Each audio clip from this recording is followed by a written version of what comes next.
बच्चों आज अपन पढ़ेंगे डॉक्टर राम मनोहर लोहिया का चौखंबा योजना और एक पढ़ेंगे अपन सप्तक्रांति। ठीक है, इसके अंतर्गत अपन को ये देखना है कि ये जो चौखंबा शासन है 4 पिलर कहलाता है। चौखंबा इससे चौखंबा शब्द बोला जा रहा है, मतलब 4 खंबे इसमें हैं, इसको 4 पिलर बोला जा रहा है। ठीक है, कोई भी विचारक यदि किसी सिद्धांत का वो निर्माण करता है तो निश्चित रूप से वो कोई ना कोई किताब लिखता है, किताब में ही अपने उस सिद्धांत का वर्णन करता है। ठीक है, उन्होंने एक किताब लिखी एस्पेक्ट्स ऑफ सोशलिस्ट पॉलिसी, ये उन्होंने 1952 में लिखी।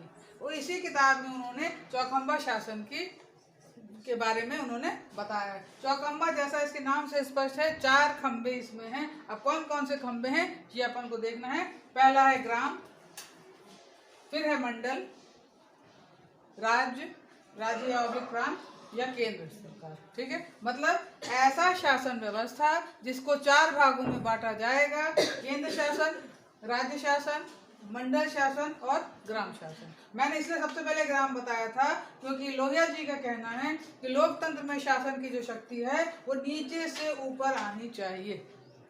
ठीक है, देखिए आप जब लोक प्रशासन पढ़ते हैं तो लोक प्रशासन में आप देखते हैं पद सोपान व्यवस्था में आदेश हमेशा ऊपर से आते हैं और क्रियान्वयन नीचे से होता है। सत्ता का जो आदेश होता है वो ऊपर से होता है और जो क्रियान्वयन होता है वो नीचे से होता है। ये होता है लोक प्रशासन की पद सोपान व्यवस्था में। ठीक है, यहाँ उन्होंने क्या कहा है कि जो शासन और शक्ति का जो आधार है वो होना चाहिए ग्राम से, ग्राम से ये मंडल में जाना चाहिए, मंडल से ये राज्य में जाना चाहिए और राज्य व्यवस्था से ये केंद्र शासन व्यवस्था में जाना चाहिए। जिसका भी मोबाइल बज रहा है क्लास से बाहर निकल जाए, बाहर जाइए, बाहर निकलिए क्लास से पहले, चलिए। ठीक है, और जब भी आप लोग क्लास में बैठिए तो अपना मोबाइल ऑफ करके बैठिए या साइलेंट में करके बैठिए। ठीक है, देखिए अपन ये देख रहे थे कि जब ये जो 4 पिलर यानी खंबे होते हैं, पिलर जैसे अपन जो आधारशिला होती है उसका उन्होंने देखा। तो किसी भी शासन व्यवस्था की आधारशिला में 4 आधार बताए गए हैं, ग्राम पंचायत, उसका मंडल, उसके ऊपर का आधार, फिर राज्य है और फिर केंद्र सरकार है। इन्होंने केंद्रीय शासन व्यवस्था के अंतर्गत उन्होंने कहा कि वो संघात्मक शासन के तो समर्थक थे, परंतु उन्होंने कहा यदि संघात्मक शासन में शक्तियों का वितरण यदि सही तरीके से नहीं किया गया है तो उन्होंने ऐसे शासन का विरोध किया है।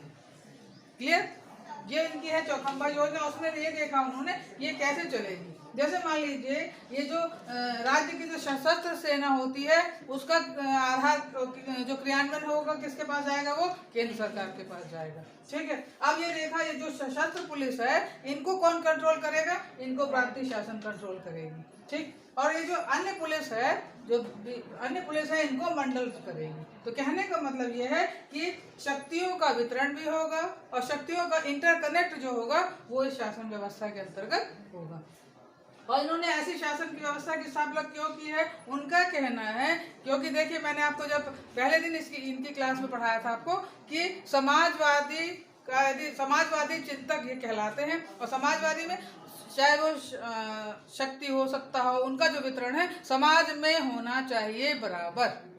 अब चूंकि इन्होंने जब ग्राम सभा वाली बात करते हैं ये इसमें चौखंबा शासन की, तो उनका कहना है कि ऐसी शासन व्यवस्था हम इसलिए दे रहे हैं ताकि व्यक्ति में सचेतना की भावना जागृत हो और व्यक्ति अपना ये कार्य आसानी से कर सके। ठीक है, तो ये तो हो गई चौखंबा योजना। अब इसका उद्देश्य क्या है, तो इसका किस योजना का उद्देश्य, चौखंबा शासन योजना का उद्देश्य ये है कि व्यक्ति को राजनीतिक, सांस्कृतिक और जो आर्थिक आधार है, आर्थिक स्वतंत्रता है, वो व्यक्ति को मिलनी चाहिए। और ये जो 4 पिलर है, 4 पिलर का कहने का मतलब है इन चारों आधारों में शक्ति और सत्ता का वितरण इन चारों खंभों में होना चाहिए। 4 खंभे यानी 4 पिलर, इन चारों में शक्ति और सत्ता का वितरण होना चाहिए और आपस में इंटरकनेक्ट भी होना चाहिए ताकि ये शासन व्यवस्था, संघात्मक शासन व्यवस्था ये चल सके। ठीक है, ये चौखंबा योजना आपको समझ में आई। एग्जाम में ये जरूर आएगा कि डॉक्टर राम मनोहर लोहिया के 4 पिलर पॉलिसी या जो इनका चौखंबा शासन योजना है इसको आप स्पष्ट कीजिए। ठीक है, किस किताब में लिखा है, किस सन में लिखा है, ये सब आपके एग्जाम में आएगा। ठीक है, अभी जो सीसी होगी उसमें भी आएगा। ठीक, अब अपन नेक्स्ट पढ़ते हैं इन राम मनोहर लोहिया की सप्त क्रांति। सप्त क्रांति जैसा इसके नाम से स्पष्ट है, 7 चीजों की है, इसमें ध्वनित होता है, सप्त यानी 7। ठीक है, अब 7 चीजें इसमें समझ में आ रही हैं कि ये क्या क्या 7 चीजें हैं। अब इन 7 चीजों को मैं बारी बारी से पढ़ाती हूँ। ठीक है, सबसे पहले अपन ये दिमाग में आपको रखना है कि जो लोहिया जी हैं वो समाजवादी चिंतक हैं। समाजवाद का मतलब ये है कि उनका मतलब उत्पादन के जो चीजें हैं उसका वितरण समाज में बराबर रूप से होना चाहिए। अब उनका ये कहना है यदि हम उत्पादन करते हैं तो जब हम उनका विक्रय मूल्य तैयार करते हैं तो 1.5 गुने से ज्यादा ये मूल्य नहीं होना चाहिए। और शासन को कहते हैं कि मतलब ये उम्मीद करते हैं शासन से कि अन्न बांटो आंदोलन पर सरकार को जोर देना चाहिए और राज्य सरकार द्वारा मुफ्त रसोई घर की व्यवस्था होनी चाहिए ताकि गरीबों को भी भोजन मिल सके। लोहिया जी एक ऐसे पहले विचारक थे, पहली बार तो इन्होंने नेहरू जी के खिलाफ भी जो उन्होंने चुनाव लड़ा है। ठीक है, और उसके बाद ये ऐसे पहले विचारक थे जो ललकारते थे शासन व्यवस्था को। जैसे कि मान लीजिए जब जवाहरलाल नेहरू बीमार थे तो उन्होंने कहा था देश के बीमार प्रधानमंत्री को अब इस्तीफा दे देना चाहिए, उनको अब अपने पद पर नहीं रहना चाहिए क्योंकि वो कार्य करने में अब अपने को उतने सक्षम वो नहीं पाते। उन्होंने इंदिरा गांधी के लिए भी कहा था ये गूंगी गुड़िया है, मतलब वो जो है परिवारवाद से चला आ रहा था उसका भी वो उन दिनों विरोध करते थे।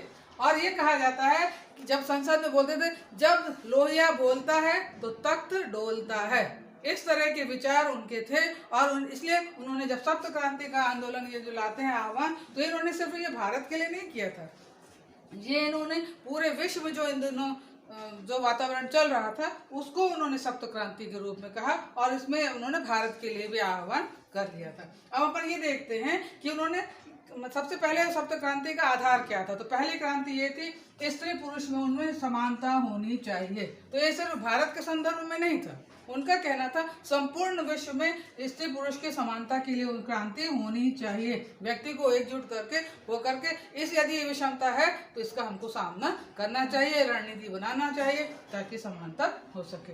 अब ये देखना है अपन को कि जो चमड़ी के रंग यदि रंग भेद की जो नीति है उनके आधार पर था कि रंग भेद की नीति, सबसे पहले तो गांधी जी को ही रंग भेद की नीति का इतना बुरा सामना करना पड़ा है ना, दक्षिण अफ्रीका की उनकी यात्रा के दौरान।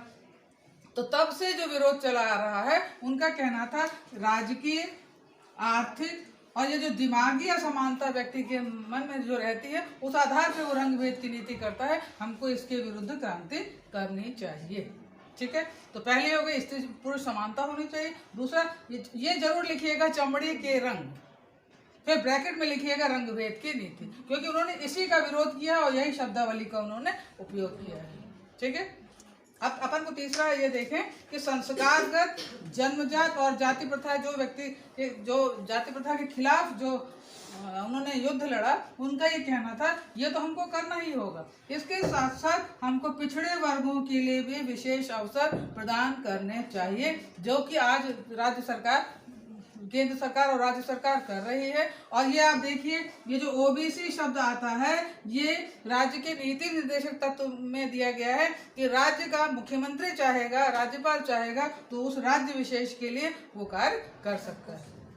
तो इसलिए पिछड़े वर्ग की जितनी नीतियां बनती हैं वो राज्य सरकार के माध्यम से नीति निर्देशक तत्वों का अनुसरण करते हुए बनती है। ठीक है, अब अपन को इसमें देखिए हर जगह एक शब्द बराबर आ रहा है सप्त क्रांति में, इसके लिए क्रांति, जो भी शब्द है उसके लिए क्रांति। मतलब आपको ये ध्यान रखना है कि जो सप्त क्रांति है 7 बातों पर आधारित है और सबका अंत में जब अपन लिखते हैं तो क्रांति शब्द आ ही रहा है, ऐसा आपको उत्तर में भी लिखना है। ठीक, अब अपन यहाँ ये अपन को नेक्स्ट पॉइंट है विदेशी गुलामी के खिलाफ स्वतंत्रता एवं विश्व लोकतंत्र के खिलाफ आंदोलन करना है।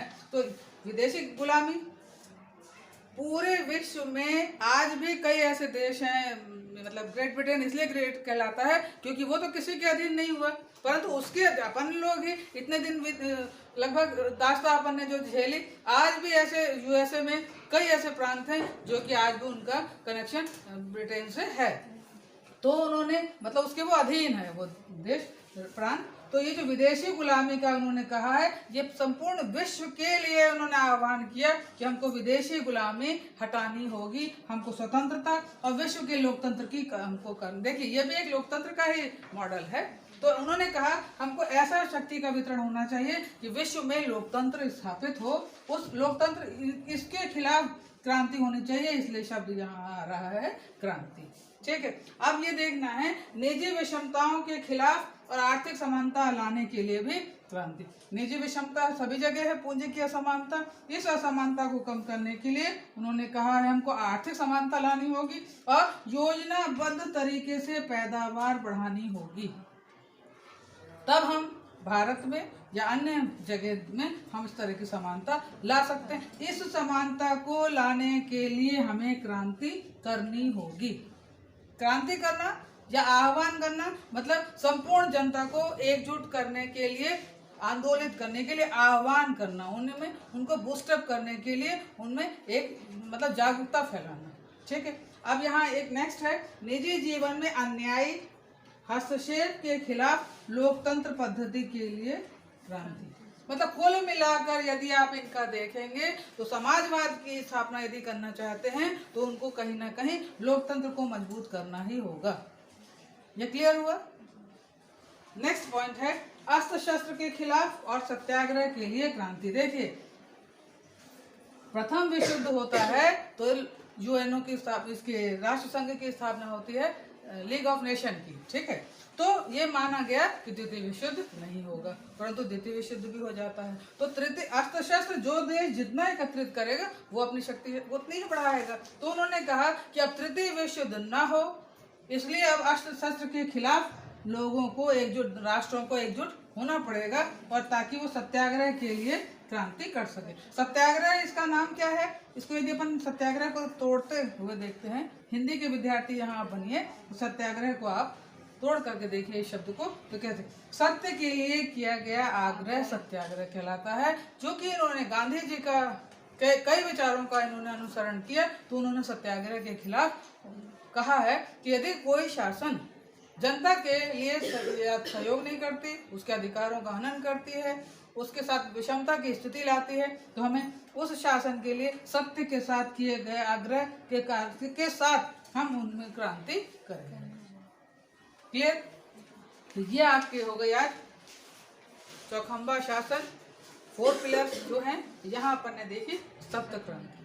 ठीक, ये दोनों ही जो मैंने जो पॉइंट पढ़ाए हैं ये आपके एग्जाम में आना ही है, इसलिए आप इसको बिल्कुल अच्छी तरह से समझ लीजिए। यदि किसी को ऐसा लग रहा है कोई पॉइंट आपके मिस हो रहे हैं इसमें या इधर 7 पॉइंटों में से, आपको जो पॉइंट में से यदि कोई पॉइंट समझ में नहीं आ रहा है तो आप मुझे रिमाइंड करिए अपने आप में, फिर मुझसे पूछिए कि मैं इसको अच्छे से और बता सकूँ। किसी को कुछ पूछना है?